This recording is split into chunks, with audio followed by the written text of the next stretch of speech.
Assalamualaikum warahmatullahi wabarakatuh. Halo semua. Ayo kita belajar tentang emulsi dan krim. Sebelumnya tahu nggak sih emulsi itu apa? Jadi, emulsi adalah suatu sediaan farmasi yang terdiri dari dua fase. Ada fase air dan fase minyak, yang salah satu cairannya terdispersi dalam cairan lain dalam bentuk tetesan kecil. Emulsi juga digolongkan menjadi dua macam loh, berdasarkan macam zat cair yang berfungsi sebagai fase internal ataupun eksternal. Yaitu yang pertama, emulsi tipe oil in water atau minyak dalam air, di mana emulsi ini terdiri atas butiran minyak yang tersebar atau terdispersi ke dalam air, di mana minyak sebagai fase internal dan air sebagai fase eksternal. Sedangkan emulsi tipe water in oil atau air dalam minyak adalah emulsi yang terdiri atas butiran air yang tersebar atau terdispersi ke dalam minyak, air sebagai fase internal dan minyak sebagai fase eksternal. Komponen apa aja sih yang terdapat di dalam emulsi? Ada dua komponen. Yang pertama, komponen dasar, di mana harus terdapat di dalam emulsi, terdiri atas fase terdispersi, fase pendispersi, dan emulgator. Yang kedua, komponen tambahan, yang sering ditambahkan ke dalam emulsi untuk memperoleh hasil yang lebih baik. Misalnya, karigen saporis, kaloris, pengawet, dan antioksidan. Tujuan pemakaian emulsi sendiri untuk dipergunakan sebagai obat dalam atau per oral, umumnya emulsi tipe oil in water, dan dipergunakan sebagai obat luar baik tipe oil in water maupun water in oil, tergantung pada banyak faktor, misalnya sifat zatnya atau efek terapi yang dikehendaki. Pada sediaan emulsi sangat dibutuhkan emulgator yang bertujuan untuk menurunkan tegangan antarmuka dan menjaga agar droplet-droplet yang terbentuk tetap dalam keadaan terpisah atau creaming, sehingga mencegah terjadinya cracking. Emulgator yang sering digunakan adalah emulgator buatan atau sintetis, golongan surfaktan non-ionik yaitu twin dan span, dengan cara menempati antara permukaan tetesan dan fase eksternal, dan dengan membuat batas fisik di sekeliling partikel yang akan berkoalesensi. Adapun setiap jenis emulgator memiliki harga keseimbangan yang besarnya tidak sama, dikenal sebagai HLB, yaitu angka yang menunjukkan perbandingan antara kelompok hidrofil dengan kelompok lipofil. Semakin besar harga HLB berarti semakin banyak kelompok yang suka air, artinya emulgator tersebut lebih mudah larut dalam air dan begitu pun sebaliknya. Untuk menentukan komposisi emulgator sesuai dengan nilai HLB yang dikehendaki, dapat menggunakan 3 rumus yang berbeda. Berikut adalah rumus yang dapat digunakan.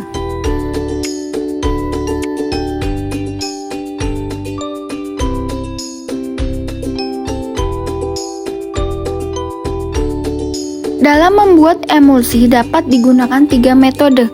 Yang pertama, metode gom kering atau kontinental, di mana zat pengemulsi atau gom Arab dicampur dengan minyak, kemudian tambahkan air untuk pembentukan korpus emulsi, baru diencerkan dengan sisa air yang tersedia. Yang kedua, metode gom basah atau Inggris, di mana zat pengemulsi ditambahkan ke dalam air agar membentuk suatu mucilago. Kemudian, perlahan-lahan minyak dicampurkan untuk membentuk emulsi. Setelah itu, baru diencerkan dengan sisa air. Yang ketiga, metode botol atau botol Forbes, biasanya digunakan untuk minyak menguap dan zat-zat yang bersifat minyak dan mempunyai viskositas rendah. Caranya, minyak dan serbuk gom dimasukkan ke dalam botol kering, kemudian ditambahkan 2 bagian air, lalu ditutup botol, kemudian campuran tersebut dikocok kuat. Tambahkan sisa air sedikit demi sedikit sambil dikocok. Selanjutnya, bagaimana sih membedakan emulsi yang baik atau yang tidak baik? Emulsi yang baik salah satu cirinya adalah apabila terjadi pemisahan antara 2 lapisan, maka sediaan ini akan mudah terdispersi kembali setelah dilakukan pengocokan. Hal ini disebut creaming. Tetapi apabila terjadi cracking atau koalesan, yaitu terpisahnya emulsi karena film yang meliputi partikel rusak dan butir minyak akan menyatu, sehingga dengan pengocokan pun larutan tidak terdispersi kembali, atau terjadinya inversi minyak dalam air atau air dalam minyak yang bersifat tetap. maka emulsi dikatakan tidak baik. Oleh karena itu, dalam menjaga stabilitas sediaan emulsi, maka faktor penyimpanan obat perlu diperhatikan. Sediaan emulsi sebaiknya disimpan di tempat yang kering, dalam wadah tertutup rapat, pada suhu ruangan, dan terlindung dari sinar matahari. Hal terpenting yang perlu disampaikan juga kepada pasien, khususnya untuk sediaan emulsi, adalah mengocoknya terlebih dahulu sebelum digunakan. Berikut adalah contoh produk sediaan emulsi. Kemudian kita akan membahas tentang krim. Krim adalah sediaan semi-solid berbasis emulsi, yaitu campuran antara fase air dan fase minyak yang distabilkan dengan adanya bahan pengemulsi atau emulsifying agent. Untuk penggolongan krim sendiri sama seperti emulsi. Tipe oil in water contohnya adalah cold cream, dan tipe water in oil contohnya adalah finishing cream. Adapun krim yang dibuat harus memenuhi beberapa persyaratan. Yang pertama, sediaan krim harus stabil selama masih dipakai untuk mengobati. Oleh karena itu, krim harus bebas dari inkompatibilitas, stabil pada suhu kamar dan kelembapannya yang ada pada kamar. Yang kedua, lunak. Semua bahan dalam keadaan halus dan seluruh produk menjadi lunak serta homogen. Yang ketiga, mudah dipakai. Umumnya, krim tipe emulsi adalah yang paling mudah dipakai dan dihilangkan dari kulit. Yang keempat, terdistribusi secara merata. Obat harus terdispersi merata melalui dasar krim padat atau cair pada penggunaannya. Selanjutnya, cara membuat krim. Bagian lemak dilebur di atas tangas air. Kemudian, tambahkan bagian airnya dengan zat pengemulsi.